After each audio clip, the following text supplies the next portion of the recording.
तो आज हम लोग डिटर्मिनेंट का लास्ट थ्योरी जो है सो देखते हैं। इसके बाद हम लोग थोड़ा प्रॉब्लम देख लेंगे, फिर आगे बढ़ेंगे इन्वर्स ट्रिगोनोमेट्रिकल फंक्शन पे। ये हम लोगों का लास्ट चीज़ है डिटर्मिनेंट का, इंटीग्रेशन ऑफ डिटर्मिनेंट। इसके बाद हमारे पास डिटर्मिनेंट में कुछ नहीं बचेगा, सिर्फ प्रॉब्लम बचेगा। प्रॉब्लम लोग बनाइएगा और बना के पूछिएगा, जो भी रहेगा सब बता दिया करेंगे। इन्वर्स ट्रिगोनोमेट्री इसके बाद शुरू करेंगे, तो पहले इसको देख लीजिए।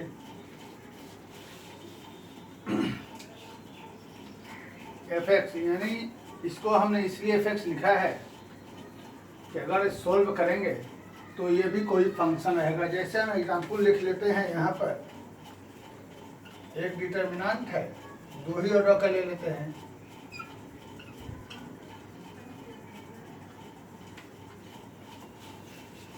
तो इसको जब हम लोग सॉल्व करते हैं तो हमारे पास क्या आ जाएगा, 2 into x square minus 5 into sine x. अब इसको हमें इंटीग्रेट करना रहेगा, तो वही चीज दे रहा है, phi x psi x lambda x. ये हमारा फाई एक्स या साई एक्स तीन ऑर्डर रहेगा, तो एक और हो जाएगा लैम्डा एक्स।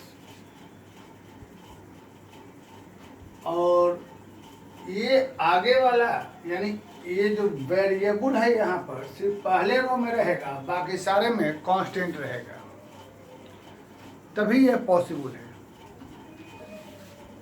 एक रो में वेरिएबल, बाकी सब में कांस्टेंट।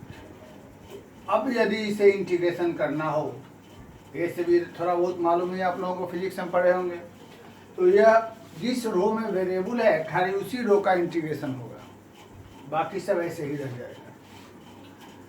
यानी मान लीजिए कि हमें इसे इंटीग्रेट करना हो ए से बी, तो क्या हो जाएगा, एफ एक्स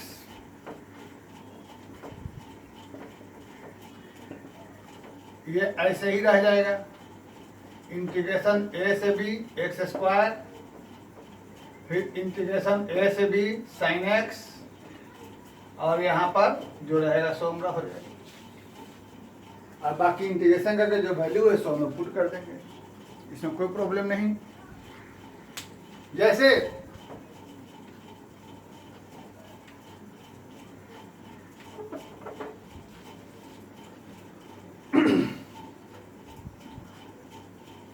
अगर ये क्वेश्चन है, इसमें सिर्फ पहले जैसे कि यहाँ था इंटीग्रेट करते फर्स्ट रो में है तो सिंपली इसी फंडे पर हमारा हो जाएगा।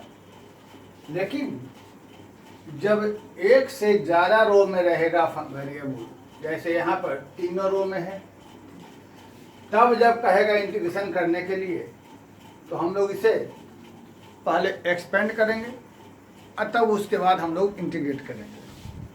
तो ये समझ गए आप लोग, किसी को भी इंटीग्रेट करना है तो जरूरी है कि एक ही लाइन वेरिएबल रहे, बाकी दोनों कांस्टेंट रहे। तो इंटीग्रेट जो भी करना रहेगा तो जिस लाइन वेरिएबल है उसका इंटीग्रेशन होगा, बाकी दोनों एज इट इज रह जाएगा।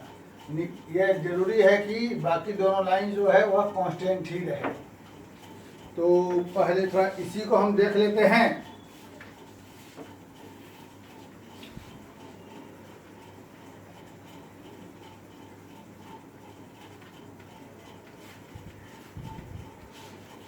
जैसे यही क्वेश्चन है सेकंड वाला,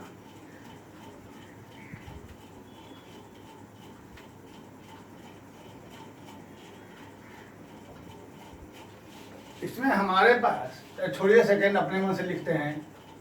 यहाँ रह जाए हमारे पास साइन एक्स, यहाँ रह जाए कॉस कॉट एक्स, यहाँ रह जाए कॉस एक्स, और यहाँ रह जाए 5 2 3 -1 4 6। हमें दे निकालने के लिए 0 से π/4, तो इसमें हम लोग जिसमें वेरिएबल है सिर्फ वहां हम लोग इंटीग्रेट कर देंगे।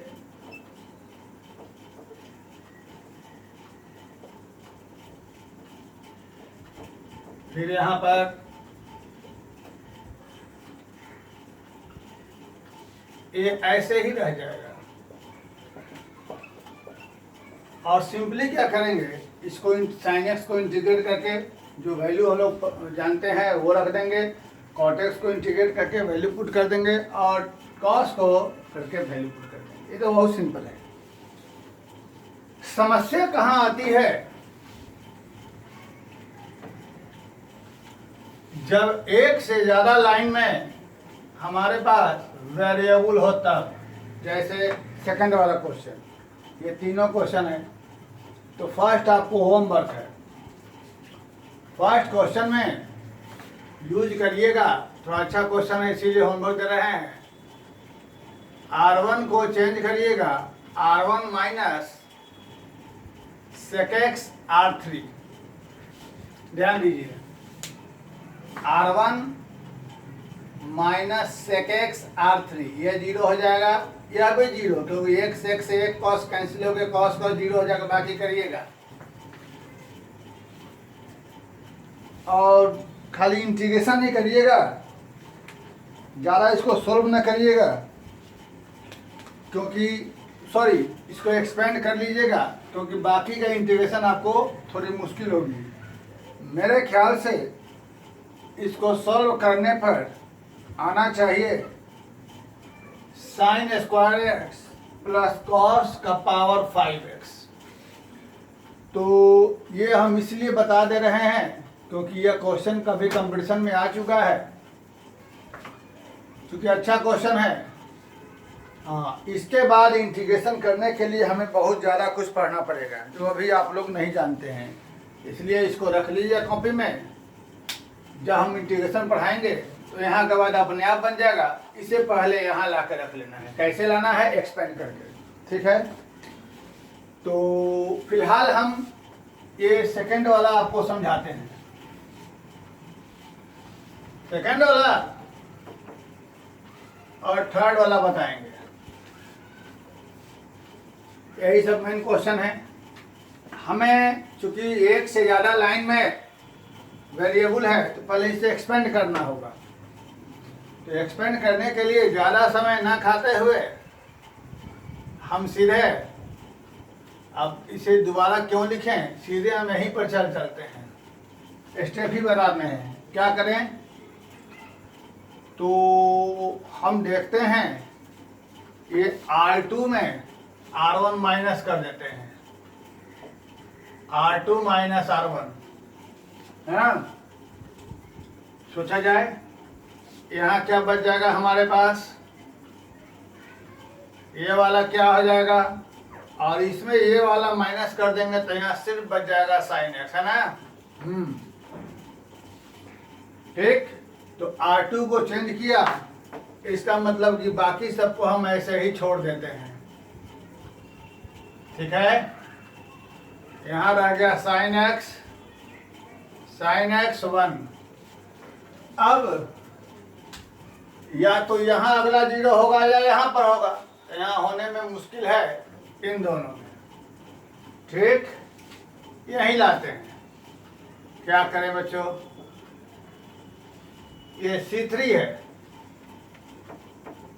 C3 में माइनस कर दिया C1, तो यहाँ करेंगे तो यहाँ क्या बचेगा हमारे पास, वेरी गुड, इस जगह पर और इस जगह क्या बच जाएगा, ठीक है। C3 में चेंज हुआ, बाकी हम ऐसे ही रखेंगे, ठीक। 1 अब हम लोग एक्सपेंड करते हैं।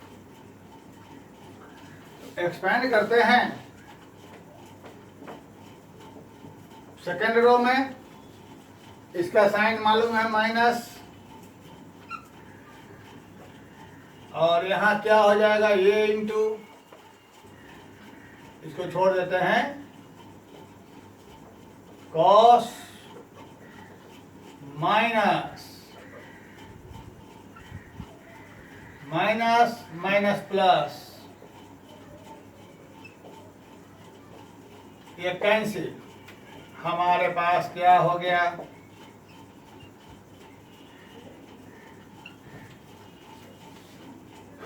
यहाँ के बाद हमें ये दे रहा है, तो इसको थोड़ा सा सुविधा के लिए ट्रिग्नोमेट्री का यूज करके हम लोग ये काम कर देते हैं। तो इसके बाद हमारे पास हो जाएगा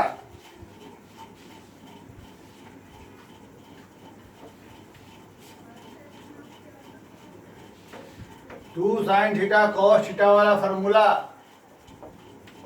-1/2 sin 2x। अब आगे की बात, यहाँ क्या गिवन है, इसकी वैल्यू निकालनी है।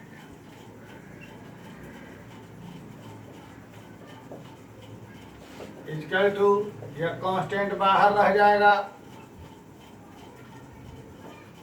कहाँ से, 0 से। जो भी आपको मालूम है थोड़ा बहुत इंटीग्रेशन का फॉर्मूला फिजिक्स क्लास के कारण, उससे साइन का होता है माइनस कॉस और एक्स के कोफिशिएंट से डिवाइड करते हैं, यानी minus cos by coefficient of x. अब क्या करेंगे, पहले x की जगह अपर लिमिट रख लेंगे, उसकी जो वैल्यू होगी 100, फिर माइनस लोअर लिमिट जो वैल्यू होगी 100 रख के हम लोग निकाल लेंगे, ये हम लोग का आंसर आ जाएगा। तो ये सिंपल क्वेश्चन है, ये बहुत ही मामूली क्वेश्चन है जो इजीली बन जाएगा। इसके बाद ये थोड़ा सा, ये तो हालांकि ये भी जेई लेवल का था लेकिन मेन लेवल का था, ये एक्चुअल में आपका नीचे वाला एडवांस लेवल का है। इस क्वेश्चन में कुछ बाकी रह गया है, पहले हम उसको लिख लेते हैं। ये किसी बच्चे ने हमसे पूछा था, यहाँ पर इसके बाद है वेयर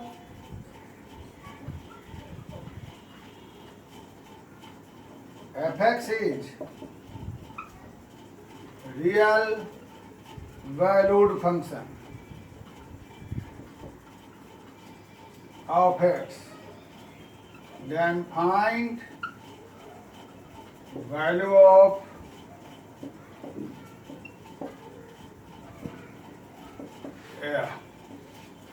इसका वैल्यू।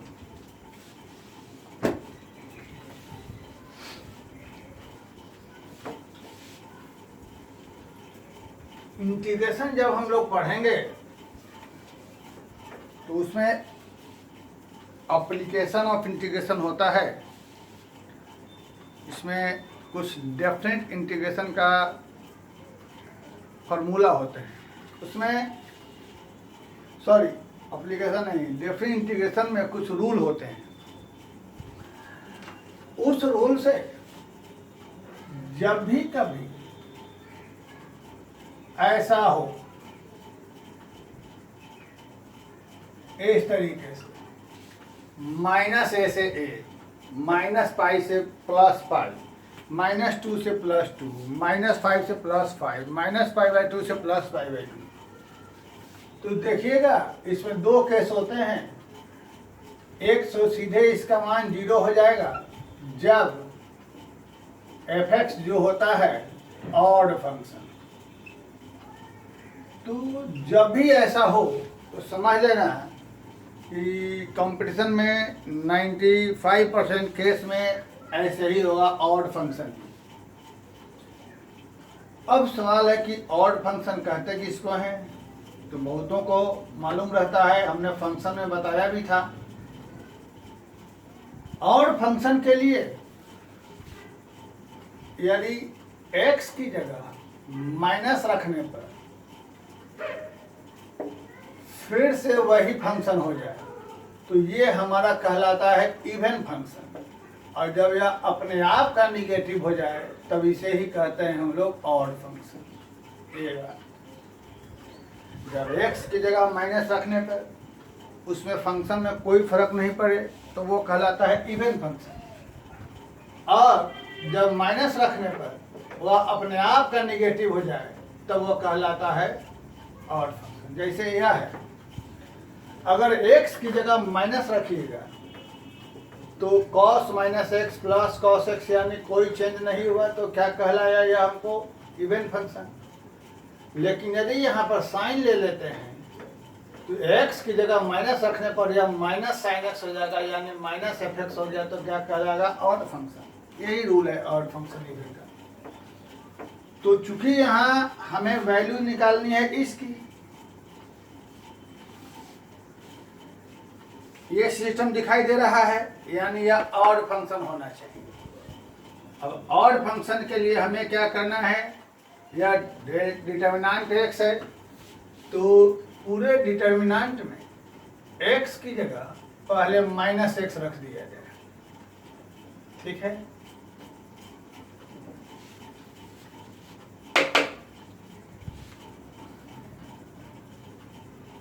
तो यहाँ पर जहां जहां x है वहां वहां माइनस एक्स। यहाँ क्या हो जाएगा हमारे पास?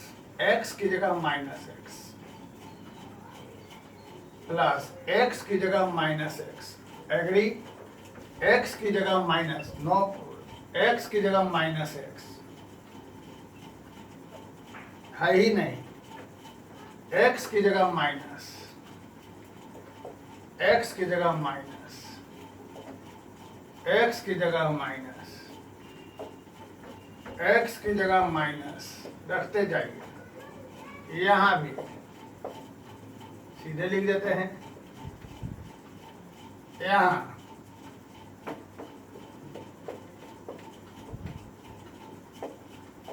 ठीक, ये हो गया। अब आगे चलिए,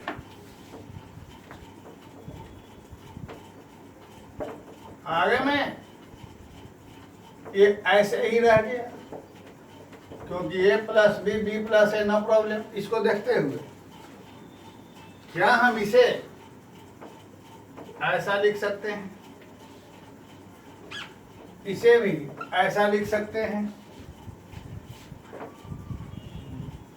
इसको ऐसा करो, माइनस कॉमन ले लो,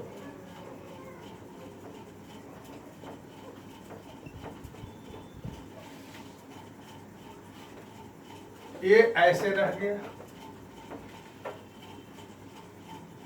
cos minus theta plus cos theta, यहाँ पे नो प्रॉब्लम।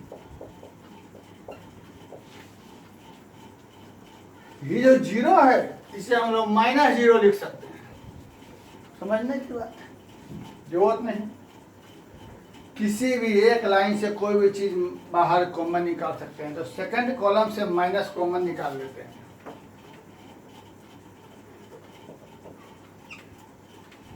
ठीक, तो ये हम बीच में हमारा क्या रह जाएगा?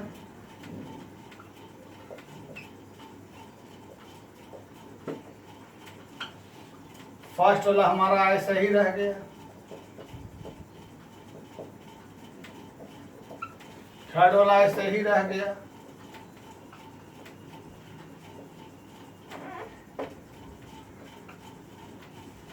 तो देखो क्या ये पूरा ये चीज है? ठीक, इसलिए इसकी जगह पर हम लोग क्या लिख दें?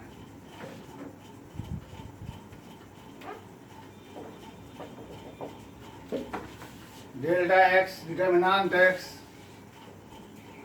ठीक है, चलिए काम खत्म। अब इस पूरे को एक कैपिटल एफ एक्स मान लेते हैं, किसको? है ना? अब फाइनली ऐसा होने पर क्या हमें हो जाएगा? फिर से हमारे पास यह प्लस रह जाएगा, इसकी जगह बाहर यहाँ से माइनस हो जाएगा, तो यहाँ पर हमारे पास क्या हो गया? तो इस कारण से यह हमारा ऑड फंक्शन हो गया। तो इस कारण से इसका आंसर हमारा क्या हो गया? जीरो, इस सवाल का। तो यह एक सवाल था, इसका आंसर क्या हमारा हो गया? जीरो। ठीक, तो डिटर्मिनेंट खत्म हो चुका। अब हम लोग एक छोटा सा वीडियो, छोटा सा क्या कहें, जो भी होगा, तो कुछ डालेंगे हम, अगर डालना है ही, कुछ वीडियो डालेंगे हम कॉम्पिटिटिव क्वेश्चन के, कुछ एनसीईआरटी एग्जाम्पल के बच्चे रह के शो डालेंगे। अगले दिन हम वीडियो ज़रूर डालेंगे।